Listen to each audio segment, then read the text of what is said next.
It's Kitty McCall-Smith with Cancer Center for Healing and Center for New Medicine, and it's Happy Monday to all of you. So here we are with our next Facebook Live event. We wanted to let you know it's about the healing power of foods with Liliana Partida, clinical nutritionist. We want to make sure that you're also in our community because community is healing.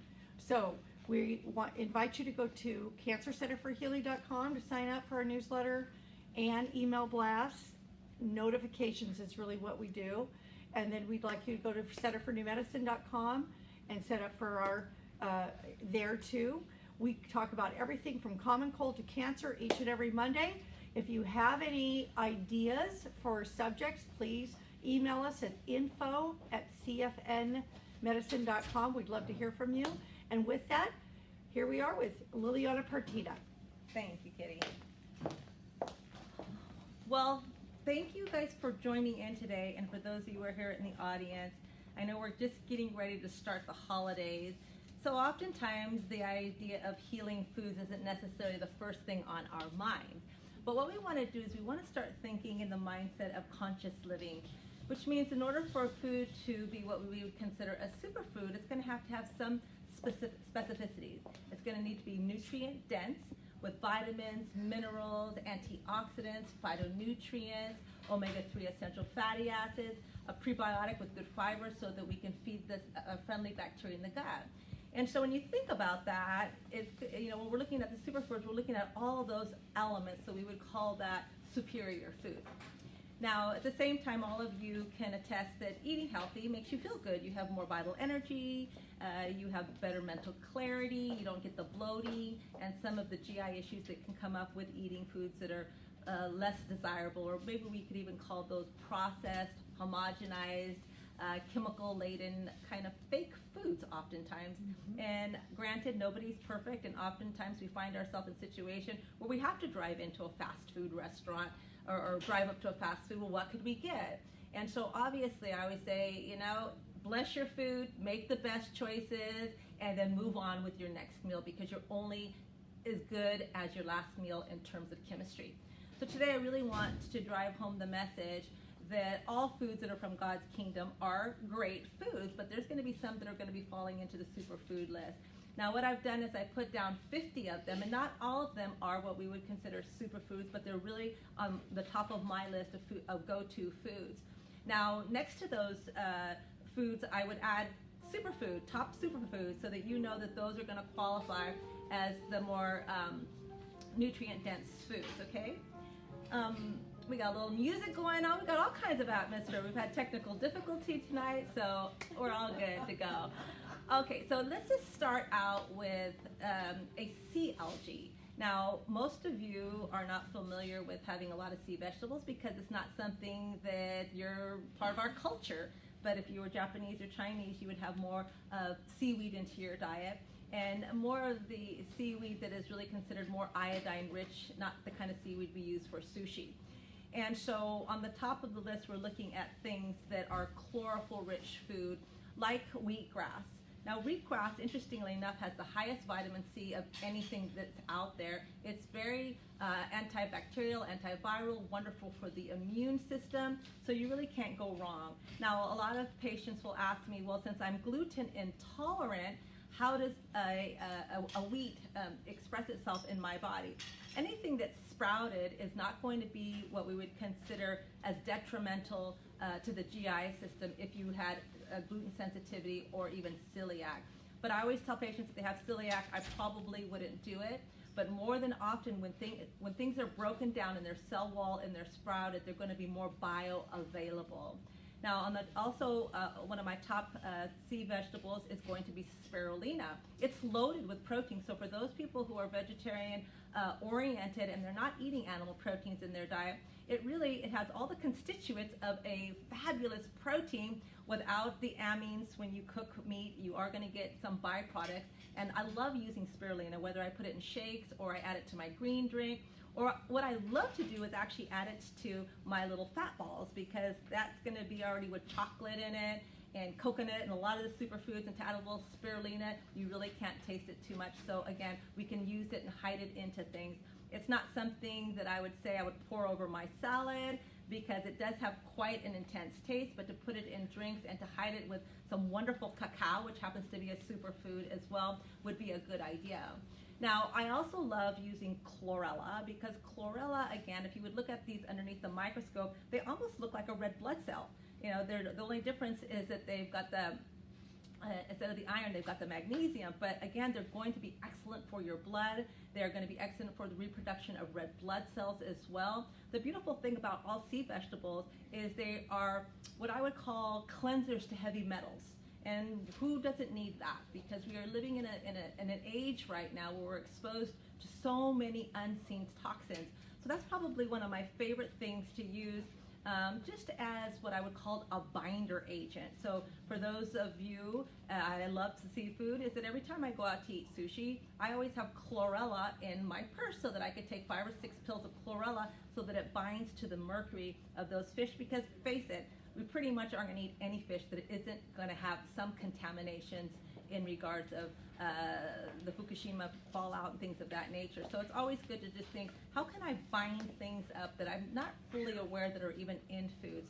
So those would be 3 things that I would suggest to you: the chlorella, the spirulina, and any of the sea algae like dulse is one of my favorites because it's something that you can easily sprinkle onto foods.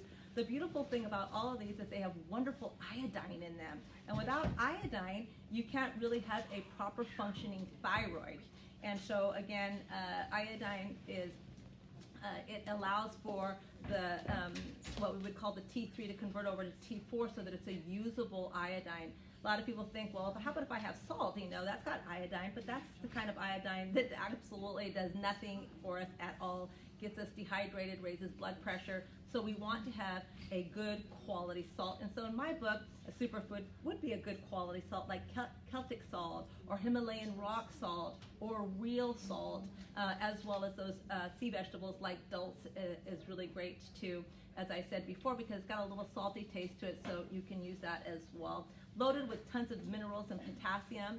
Now the interesting thing is that when anybody goes on to a keto adaptive diet or something where we're really lowering the carbohydrates, they're going to have a tendency to urinate more often, so they're going to get potentially dehydrated. So having salt in the diet, you know, in a decent amount is always a good thing. And people, you know, when they have issues with blood pressure, heart disease, they're afraid to do that because of the water retention and the edema. But when you're using really good quality salts that are actually real sodium and potassium, it helps the sodium potassium pump work beautifully. So don't be afraid of adding salt, the good quality salts, to your food, okay?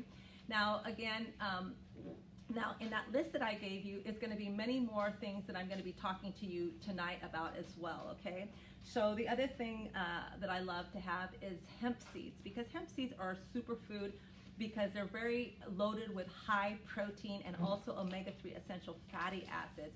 So for those of you who aren't eating and consuming animal protein, 3 tablespoons of hemp seeds is about 11 grams of protein. And so that's almost the equivalent of 2 eggs. So for me, hemp seeds is my go-to superfood that I would put on salads or that I might put on in a stir fry. So those are fantastic, loaded with omega-3 essential fatty acids. And you can't really get that oftentimes unless you're really consuming fish. So I love hemp seeds. Now again, when we get into the seed department, we are also looking at chia seeds. And now I'm not a huge fan of flax seeds just because of the estrogenic effects of it. But again, a little flaxseed into your diet is not problematic at all. Patients who have breast cancer, I tell them, let's reduce it down to the minimal amount because it is estrogenic in nature. So again, a lot of flax crackers and raw foods have that in there, and which is okay in moderation. I wouldn't have any issues with it at all, okay?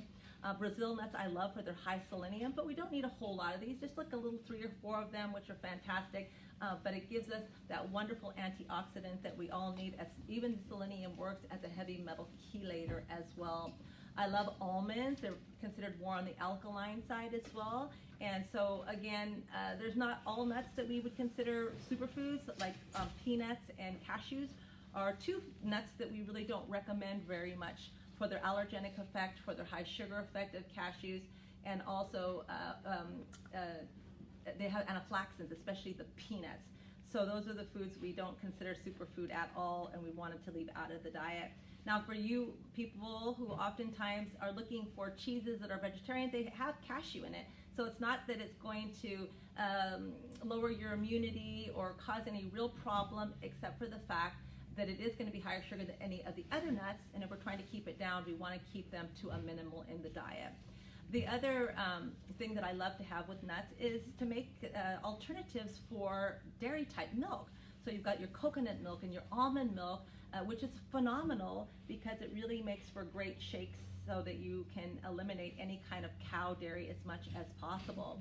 Now, a lot of patients always have very much how would I call it, a love for dairy. And who wouldn't have a love for dairy? Oh my gosh, you've got all of that casein morphine in there that just lights up your brain. And I call it that real kind of heroin hit that we get, you know. You get this high and then it goes away and you want a little bit more. And that's kind of the ice cream and the cheeses that can so easily infiltrate into our life.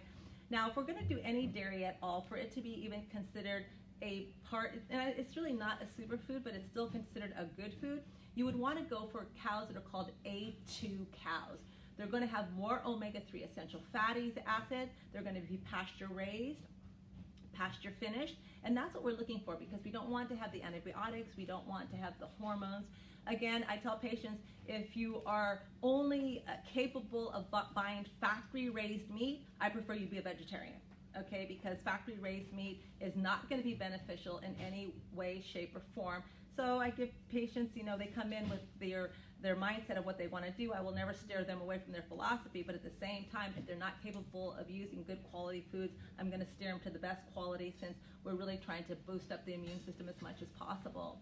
Now, as far as the A2 cow milk, you can find it at Ralph's. Interestingly enough, I was shocked. Does it say A2 on the Yeah, it'll say A2. Horizon makes it, and I was really shocked because there's no A2 cheeses. You can get them off the internet. You can probably get them at Mother's Market or Sprouts.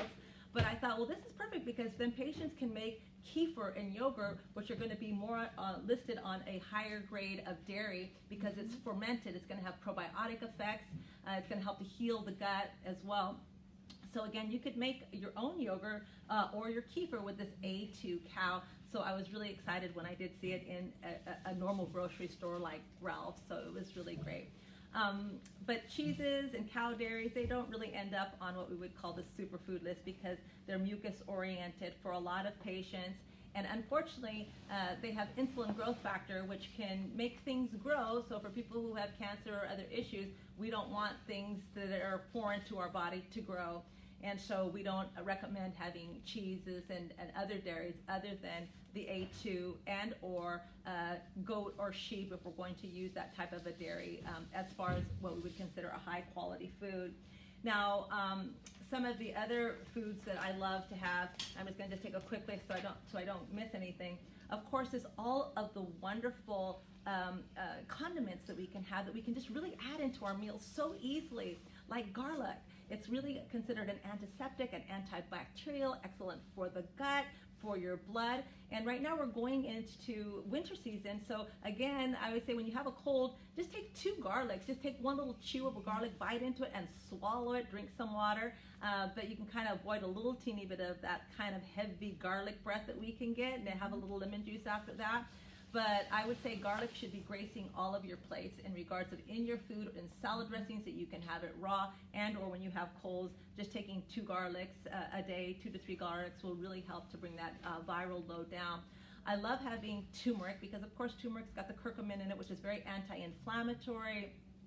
And again, it's so easy to use and you've got all kinds of beautiful turmeric roots that are organic at all of these stores, whether it's Sprouts or Mother's or even the regular grocery stores are carrying it very inexpensively.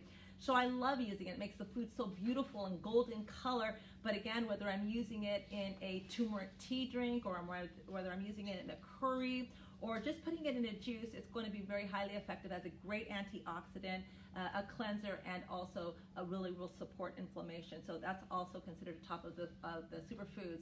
I love having parsley, and again, parsley is readily available, organic everywhere, and very inexpensively. So I love taking just a handful of parsley, throwing it into lemon juice and olive oil in the blender with a half of an avocado and whipping up a green goddess dressing, and it's delicious.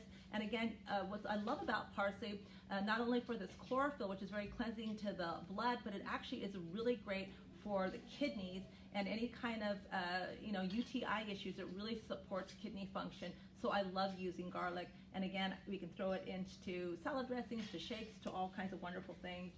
Cilantro is one of my favorite foods as well. Now, the beautiful thing about some of these wonderful herbs is you can get them in essential oils and really just take a drop and put them in some water. And the oregano, I love it for its antifungal effect. It's just fantastic. And so again, I would say everybody should be incorporating oregano into your diet, whether you put it in soups because now it's winter.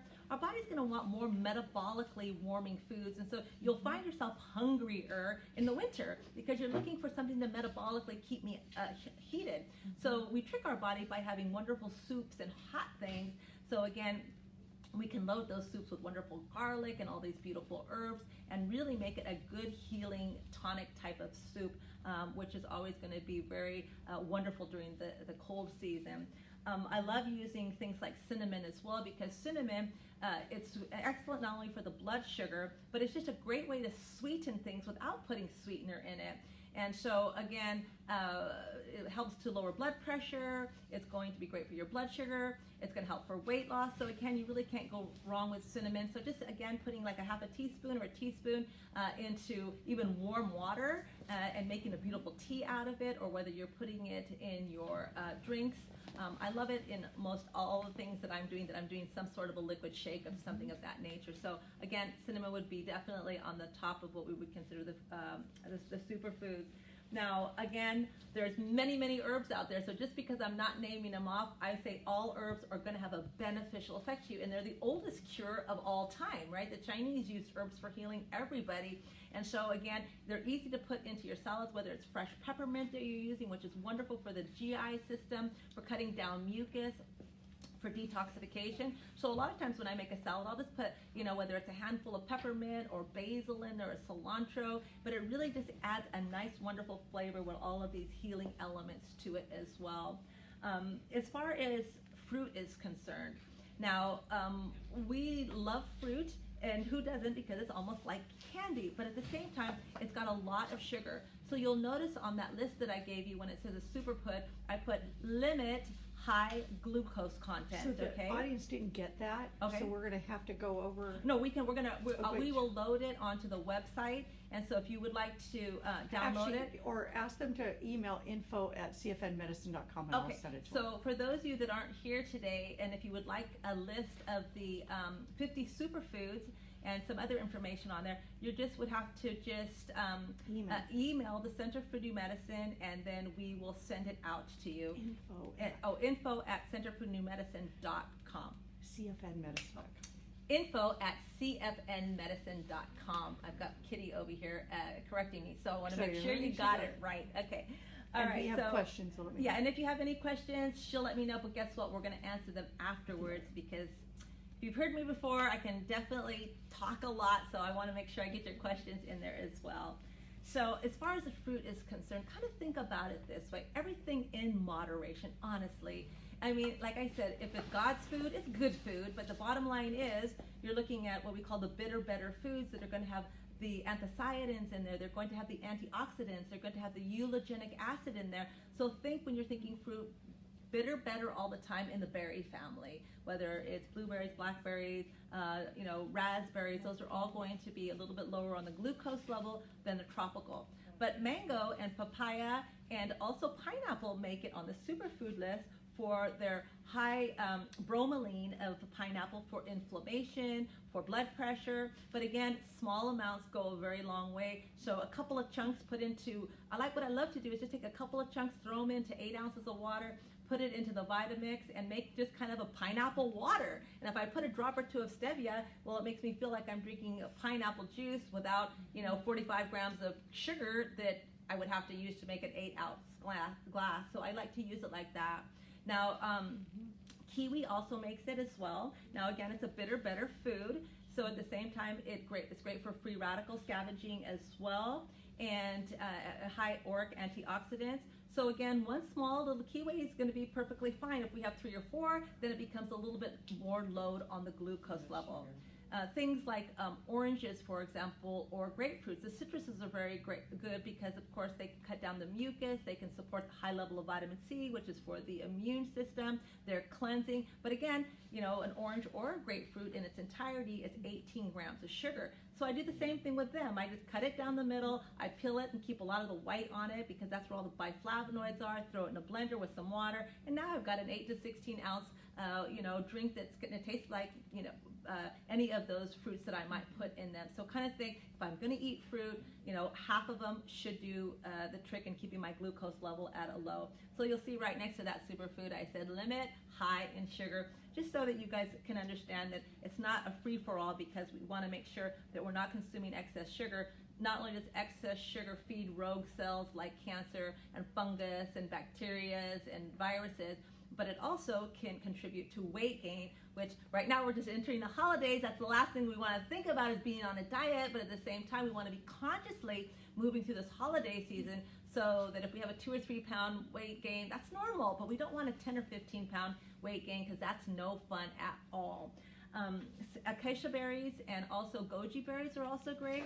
Now again, you're going to have some conflicting interests because of the fact, when we look on all of this website and we're saying, how's this food compared to this food, it gets very confusing. And so some of these foods have lectins in them, and so again, I tell patients lectins are a low-level toxin in the seed or on the bran of the fruit and or vegetable. And so again, I always tell everyone that, if we have a small amount, it's not going to be detrimental. But if we have lots of things that are lectin in the same plate, we don't really want to do that. So I kind of just say 1 lectin on your plate at a time. And then of course, besides the goji berries and the mulberries and the acacia, they are going to be a little higher in sugar because they're dried. They're not that calorically dense, but anything that's a dried fruit is going to be higher in sugar. So again, use that sparingly. Throw that into a salad just to kind of give it a hint of sweet, but not over the top that we take the sugar level more than we can handle. Avocados are my favorite. They're also considered a wonderful fruit too. But again, the beautiful thing about avocados, they're just loaded with wonderful healthy fats. The omega-3 essential fatty acids, but omega-9 as well, which we need a good balance of those so that we can keep our inflammation levels down. And the beautiful thing about avocados, yeah, they're a little bit more caloric, but they're really low in sugar. And so I tell all my patients, don't be afraid of avocado. You can have a half of an avocado. I mean, to have a whole avocado, maybe that's not the best, just calorically dense speaking, but a half avocado, quart of avocado, with your meal several times a week is perfectly fine. And again, some people do better with it than others. So again, pay attention to how your body's responding to the foods you consume. When your body responds negatively to things, you're going to have a histamine reaction, whether that's going to be mucus for A and B blood types. You're going to get a histamine through the nasal passage for blood type, so A and B and AB, histamine through the nasal. But O people will have a tendency to want to clear their throat. They'll eat something, and then about 30 minutes later, they'll find themselves going, right? And so you know that your white blood cells are adversely not wanting to have that food in your system. So they're actually creating a histamine to try to trap that food as if it was a bacteria to try to move it out. So our body has this amazing amount of intelligence that's constantly trying to tell us things, but we oftentimes don't listen. A little gas, a little bloating. What does that mean? Oh, it doesn't really mean too much, but your body's trying to tell you this is not working for me. So if we would just pay attention to the intuition of the body, we'd be so much healthier and happier for that fact.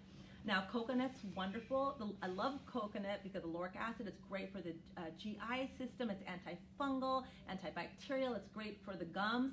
I just take a tablespoon of coconut oil first thing in the morning before I even brush my teeth and do what I call an oil swish. And so again, I put it in there. It tastes good to me. It goes in as a hard oil, but when I spit it out, it's kind of like water because it binds to all the toxins first thing in the morning. So that's why I like to do it before I brush my teeth. And it's excellent for the gums, any gingivitis. It really is very curative. And then, of course, the coconut itself is wonderful, wonderful electrolytes in it. But then again, we have to just take into consideration that coconut is going to have some glucose to it as well. So you'll notice that in the coconut juices, it usually says 2 servings per each one.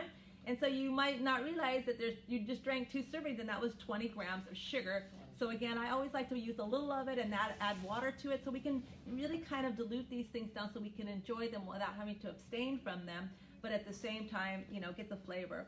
I love having coconut, eating it, because it's super high fiber, and which feeds a prebiotic for the gut, which is wonderful, and very, very low sugar. So 2 tablespoons of coconut is approximately about 7 grams of carbs, which really means 7 grams of sugar, but it's got 5 grams of fiber, which means that I can deduct the 5 from the 7, and it becomes really a 2 carb net count. So I love using that in shakes, because between the superfood of coconut and the superfood of cacao nibs in there, you've got all this great fiber that's so essential for the prebiotics of the gut. And if you're following a low carb diet or a keto adaptive diet, you're not having any grains in your diet. So all of a sudden now people have a tendency to get a little bit of GI distress and not having regular bowel movements. So having these high fiber foods that are going to be curative and also superfood, why wouldn't we use them on a more regular basis? So there's some of my favorites. Of course, we're looking at broccoli, of course, so the wonderful sulforaphane. It has the highest amount, which means that it helps to absorb bad estrogens in the system. And so again, for anybody who's concerned, or people even that are on hormone replacement therapy, it's good to have these foods in the diet so that we can mop up the extra hormones that our body isn't producing, that we are putting on dermally and or taking orally. For any patient who has issues with excessive estrogen, men or female, it's really important to detoxify that.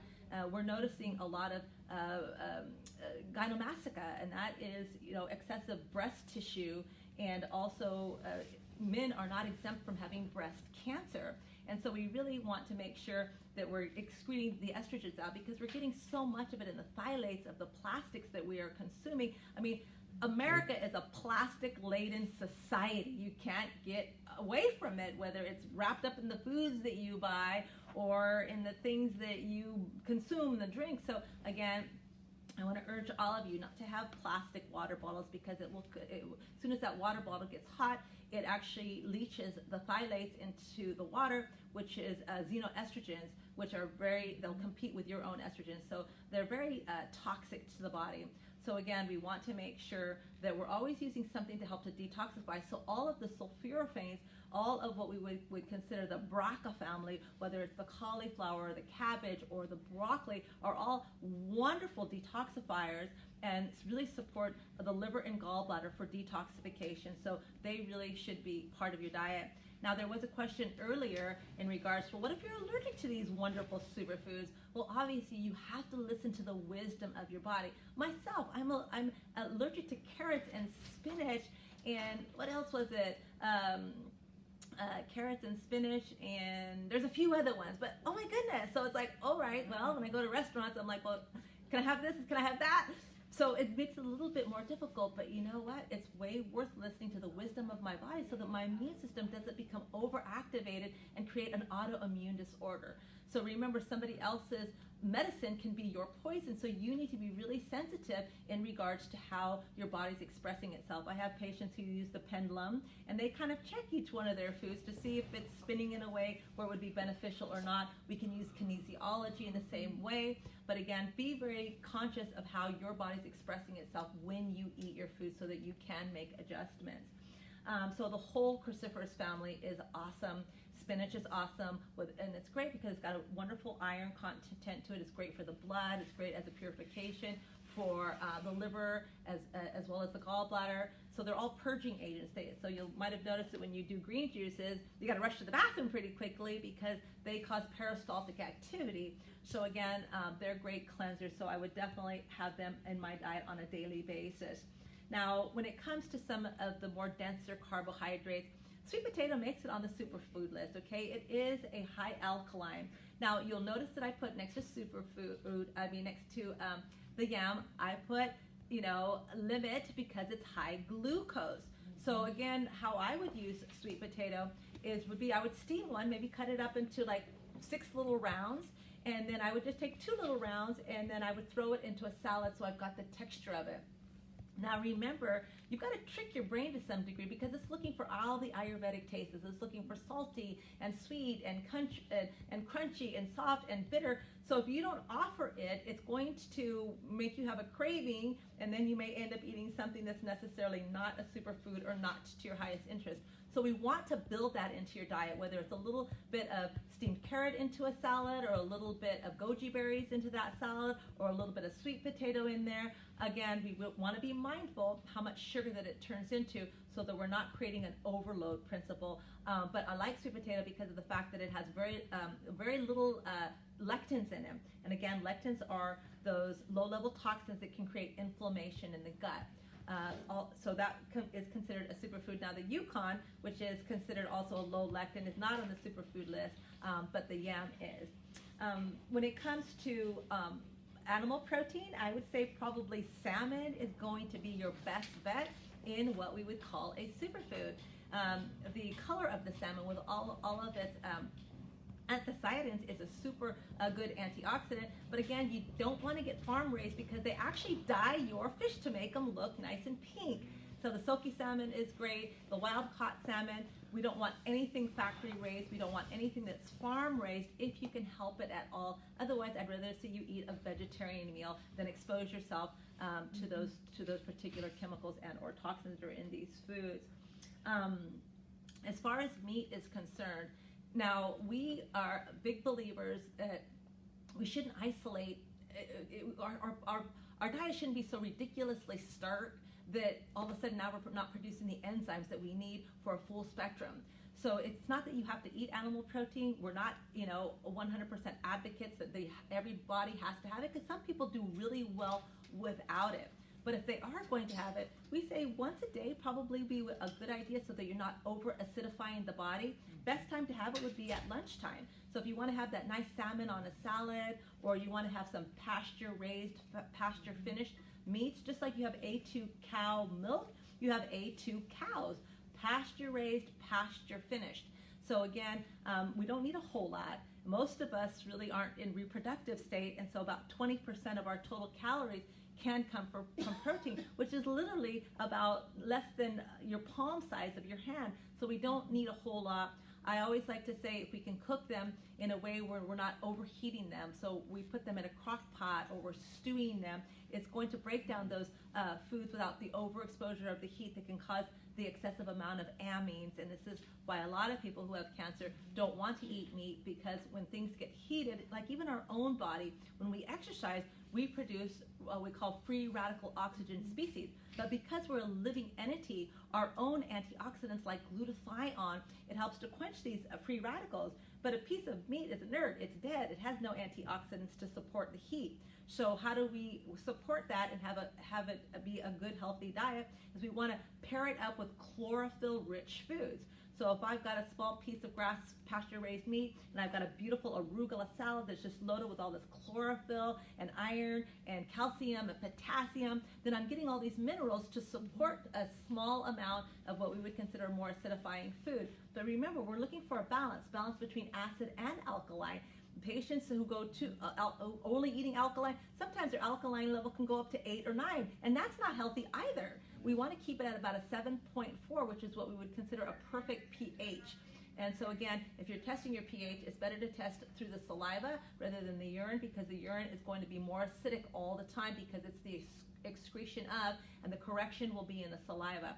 So again, I tell patients, do that several times a day so you can kind of get a read on it. And then of course, if you are too acidic, we have many buffering agents, but all of those wonderful superfoods that I'm talking about with their high potassium and calcium and phosphorus are really fantastic. That's why I love celery juice so much, because it really offers a lot of great minerals in our green drinks. Does anybody have any questions at this point? I have a lot of questions for Okay, you. so we're going to answer a few questions here. Okay, so the first one coming out of the chute. So this might be a little more complicated, but I want to go in order. Okay. So should I change my diet if I have multiple myeloma cancer? Okay. So think about it this way. What you're trying to do is you're trying to change the terrain of your body so that it's not what I would consider conducive to the growth of this uninvited guest.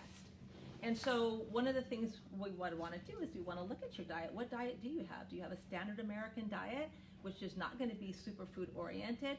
So when you kind of heard some of the things today, these are the things that you want to incorporate into your diet. We're always looking to have a low sugar diet no matter what, because we know that cancer feeds off of glucose.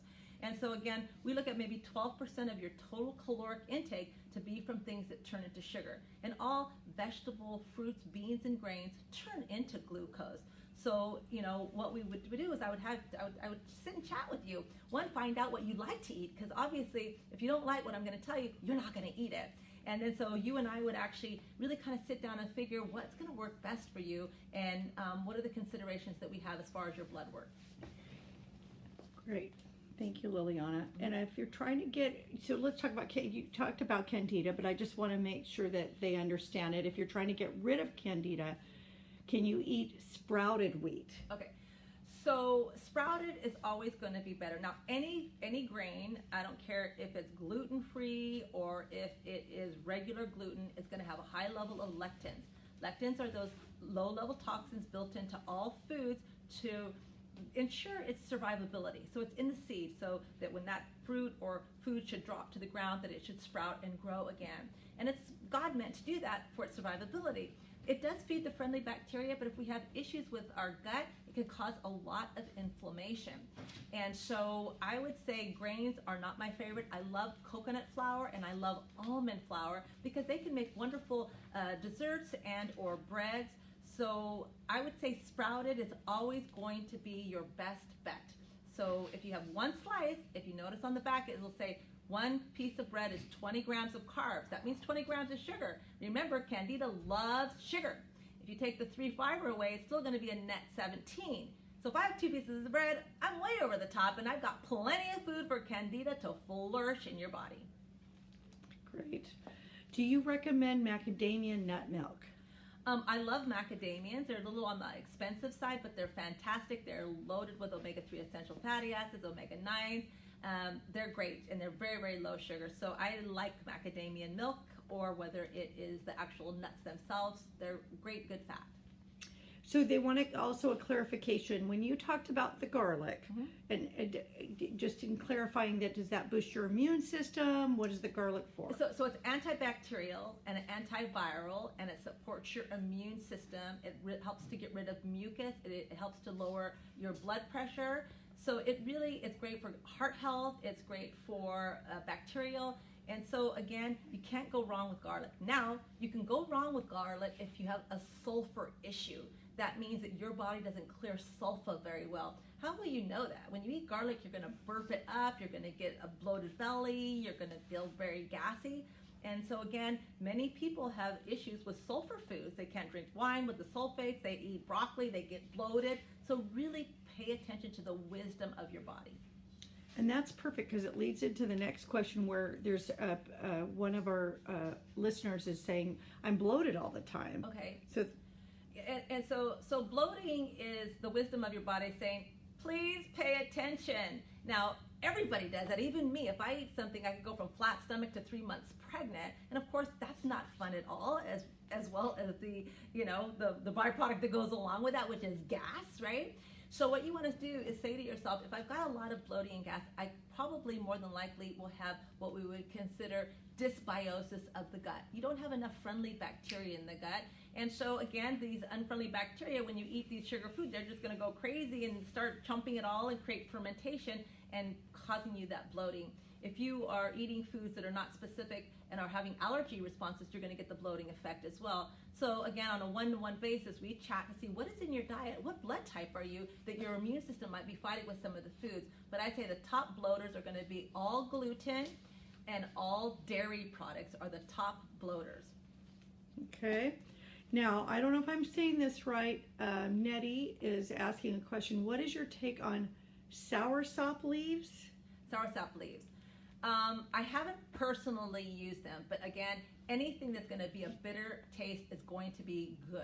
All right, so that's like bitter melon and things of that nature. That's all going to be excellent for the GI system. So I'd say yes on that. Okay. So this one is I've started not to have a taste for meat now. It doesn't sit well in my stomach. I seem to get sick or nauseated with meat. Okay. So many people don't have enough hydrochloric acid in their GI system, so it will sit very dense in the body, and they will feel like it's not digesting fast enough. And so again, blood types have a tendency for this more than all blood types, and so that's why they have a tendency also to be sometimes anemic, because they're not able to cleave the iron off of their meats. So two things you want to think about is that one, am I intuitively feeling I don't want to eat this because it doesn't feel ethically correct, spiritually correct, or what I've been studying? That's important, because remember, whatever it is that your mind thinks is true, whether it is or not, your body's going to experience it as so. But again, I would say the first thing I would do is we do quick checks here, which is a little very quick body scan that is biofeedback, that I can tell very quickly, do you have enough hydrochloric acid? What are your deficiencies? Do you have candida? Do you have dysbiosis? And so that is just a really quick scan that I could do in 35 minutes. I can find out so much information, so we can kind of get right to it. Okay. Great, thank you, Liliana. And then the last question, actually, for the callers, everybody, just so you know, online, we're going to be closing this out within 5 minutes. So any last questions, please let us know. But what we have here is the standard diet versus what you're talking about. Is there any, you know, how they talk about the percentage of what you eat? Okay, so if I'm getting this correct, you're talking about the basic standard American diet, or what we would call the 4 food groups. Now, what we want to start thinking about is this. The standard American diet means it's just going to supply you with enough nutrients to support life, but not to thrive with life, okay? And what we're looking for vitality. We're looking for foods that have real food in them. We talked about that in the beginning. What constitutes a superfood? Something that's got enzymes, that you could eat them raw, and it's got the fiber, it's got the nutrients, and the vitamins, the minerals, amino acids, and the prebiotics. So if your food that you're choosing doesn't have that, you're really, denying yourself a wonderful new way of living, being, and thinking, because those foods are going to give you vital energy, the superfoods, and the other ones are going to make you feel bloated and tired. And again, who wants to be bloated and tired in this lifetime? Life goes by too short. So I'd say the standard American diet is just enough to keep you okay, but not to get you well. And we don't want processed foods at all. And so that brings me to a point.